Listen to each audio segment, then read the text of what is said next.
Assalamualaikum warahmatullahi wabarakatuh.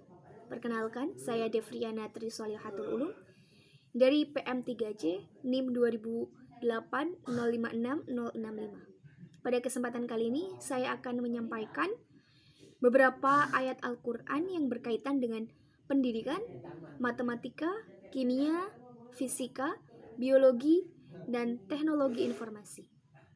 Untuk yang pertama adalah ayat tentang pendidikan, yaitu Quran Surat Luqman ayat 13 yang berbunyi Bismillahirrahmanirrahim. Wa idh qala Luqmanu libnihi wa huwa ya'idhuhu ya bunayya la tusyrik billah inna syirka la dhulmun 'adzim. Yang artinya, dan ingatlah ketika Luqman berkata kepada anaknya ketika dia memberi pelajaran kepadanya, wahai anakku, janganlah engkau menyekutukan Allah. Sesungguhnya mempersekutukan Allah adalah benar-benar kezaliman yang besar. Berdasarkan Yubdatu Tafsir min Fathil Qadir dari Syekh Dr. Muhammad Sulaiman Al-Ashqar, Mudaris Tafsir Universitas Islam Madinah, Quran Surat Luqman ayat 13, yaitu yang artinya, dan ingatlah ketika Luqman berkata kepada anaknya di waktu ia memberi pelajaran kepadanya. Luqman menyampaikan kepada anaknya nasihat-nasihat yang mengajak kepada ketauhidan, adab-adab yang baik, dan melarangnya dari kesyirikan.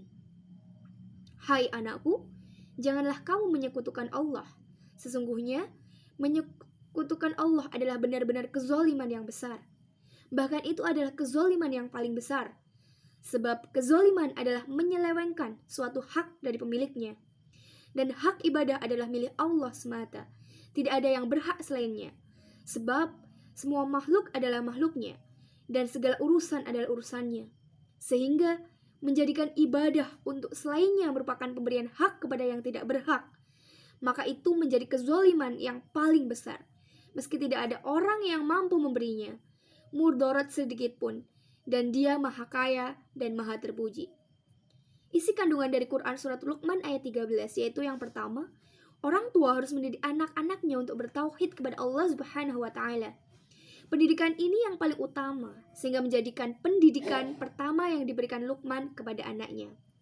Kemudian yang kedua, Surat Luqman ayat 13 berisi larangan untuk berbuat syirik. Karena syirik, yaitu menyekutukan Allah, merupakan kezaliman yang paling besar. Tidak ada perbuatan zolim atau aniaya yang melebihi besarnya dosa syirik. Kemudian ayat selanjutnya adalah ayat tentang matematika, yaitu Quran Surat Al-Kahfi ayat 25 yang berbunyi Bismillahirrahmanirrahim. Walabithu fi kahfihim 300 sinina wazdadu tis'a, yang artinya, dan mereka tinggal dalam gua selama 300 tahun dan ditambah 9 tahun. Berdasarkan Zubdatu Tafsir min Fathil Qadir dari Syekh Dr. Muhammad Sulaiman Al-Ashqar, Mudaris Tafsir Universitas Islam Madinah, ayat ini, dan mereka tinggal dalam gua selama 300 tahun dan ditambah 9 tahun, yakni mereka tertidur di dalam gua selama 309 tahun sebelum Allah membangunkan mereka kembali. Imam Al-Zajjaj berpendapat yang dimaksud adalah 300 tahun Syamsiah atau tahun Masehi atau 309 tahun Qamariyah atau tahun Hijriyah. Dalam perspektif matematika, ayat ini membahas tentang penjumlahan. Penjumlahan merupakan salah satu aturan yang mengaitkan setiap pasangan bilangan dengan bilangan yang lain. Penjumlahan memiliki beberapa sifat seperti komutatif, identitas, dan asosiatif. Dalam ayat ini, membahas lamanya waktu pemuda Al-Kahfi yang tinggal di dalam gua, yaitu dengan operasi penjumlahan 300 ditambah 9 tahun, sehingga mereka tertidur di dalam gua selama 309 tahun.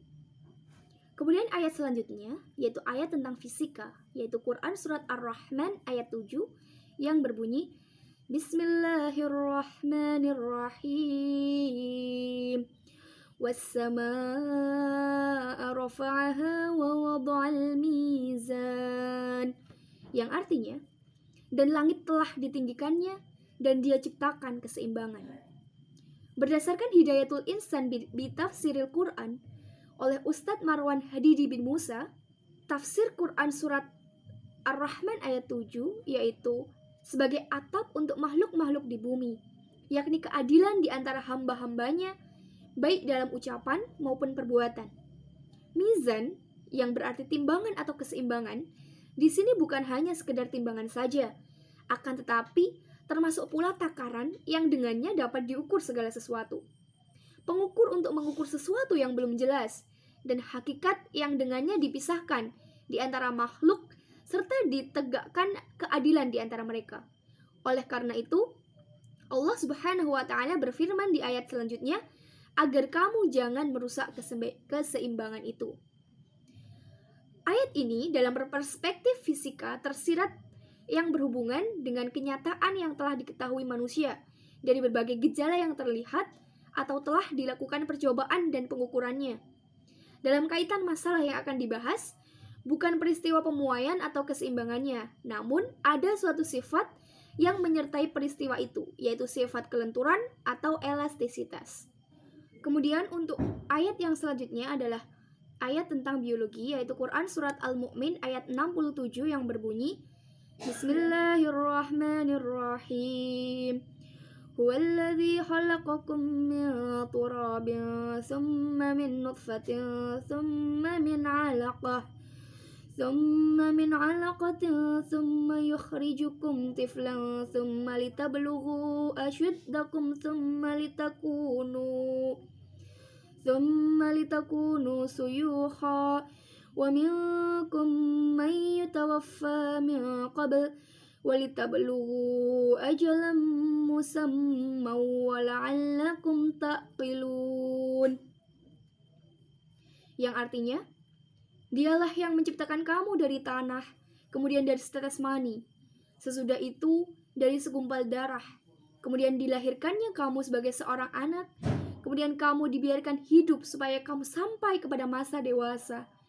Kemudian dibiarkan kamu hidup lagi sampai tua. Di antara kamu ada yang diwafatkan sebelum itu. Kami berbuat demikian supaya kamu sampai kepada ajal yang ditentukan dan supaya kamu memahaminya. Tafsir Quran Al-Mu'min ayat 67 menurut tafsir Al-Muyassar, Kementerian Agama Saudi Arabia adalah, dialah Allah yang menciptakan bapak kalian Adam dari tanah, kemudian dia menciptakan kalian dari sperma dengan kuasanya.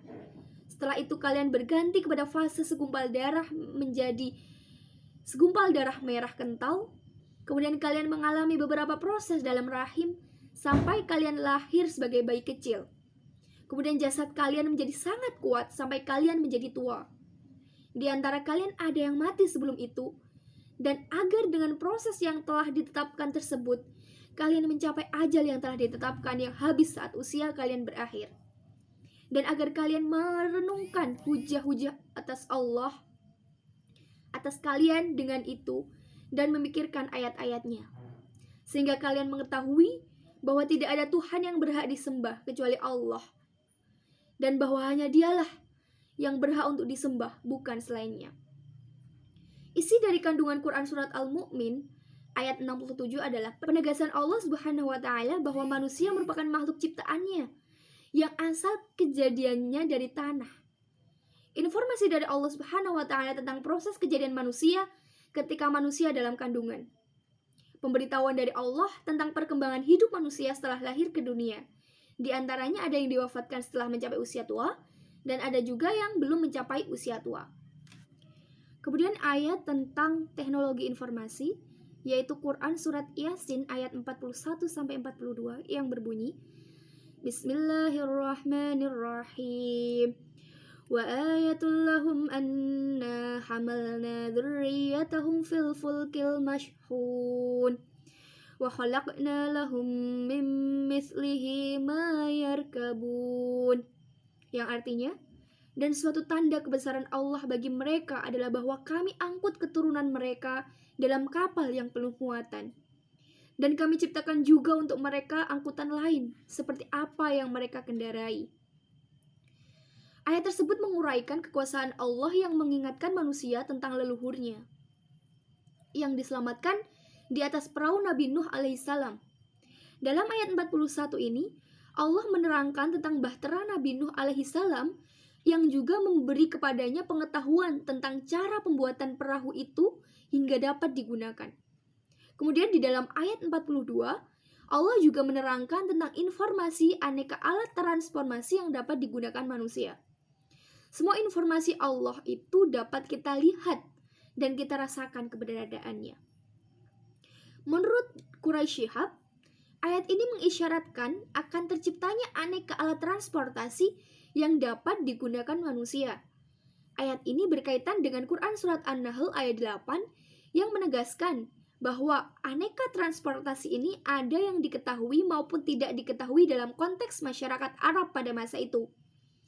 Dari tafsir di atas, apabila diambil kesimpulan dengan menghubungkan konteks teknologi informasi, yakni ketika sedang menjalani kehidupan seperti sedang menciptakan alat transformasi atau alat mesin-mesin yang lain, manusia diminta untuk terus berusaha dan berikhtiar dalam menghadapi apapun. Karena setiap takdir, setiap kehidupan pasti ada cobaan dan tantangan. Sebagai hamba Allah, manusia juga ditegaskan untuk selalu mengingat Allah Subhanahu wa Ta'ala, tidak meninggalkan ibadah dan terus berikhtiar. Kemudian untuk ayat yang selanjutnya adalah Quran Surat Yunus ayat 61 tentang kimia yang berbunyi Bismillahirrahmanirrahim. وَمَا تَكُونُ فِي شَأْنٍ وَمَا تَتْلُو مِنْهُ مِنْ قُرْآنٍ وَلَا تَعْمَلُونَ مِنْ عَمَلٍ إِلَّا كُنَّا عَلَيْكُمْ شُهُودًا إِذْ تُفِيضُونَ فِيهِ وَمَا يَعْزُبُ عَنْ رَبِّكَ مِنْ مِثْقَالِ ذَرَّةٍ فِي الْأَرْضِ وَلَا فِي السَّمَاءِ وَلَا أَصْغَرَ مِنْ ذَلِكَ وَلَا أَكْبَرَ إِلَّا فِي كِتَابٍ مُبِينٍ, yang artinya, kamu tidak berada dalam suatu keadaan dan tidak membaca suatu ayat dari Al-Quran, dan kamu tidak mengerjakan suatu pekerjaan, melainkan kami menjadi saksi atasmu di waktu kamu melakukannya.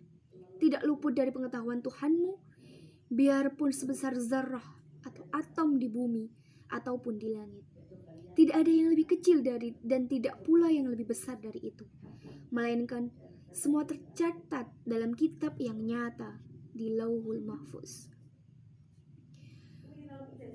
Tafsir Al-Muyassar dari Quran Surat Yunus ayat 61 yaitu, dan tidaklah kamu, wahai Rasul, berada dalam suatu urusan dan urusan-urusanmu, dan tidaklah kamu membaca ayat-ayat dari kitabullah, dan tidaklah seorang dari umat ini mengerjakan satu perbuatan yang baik maupun yang buruk, kecuali kami akan menjadi saksi baginya yang mengawasinya ketika kalian memulainya dan mengerjakannya. Kami akan memelihara itu bagi kalian dan memberikan balasan bagi kalian dengannya. Dan tidak ada sesuatu yang terlewat dari ilmu Tuhanmu, wahai Rasul, meskipun sebesar semut kecil yang ada di muka bumi maupun yang ada di langit. Dan tidak pula sesuatu yang paling kecil maupun yang paling besar, kecuali sudah tertulis di dalam kitab di sisi Allah, jelas lagi terang, yang telah diliputi oleh ilmunya dan telah berjalan oleh penanya.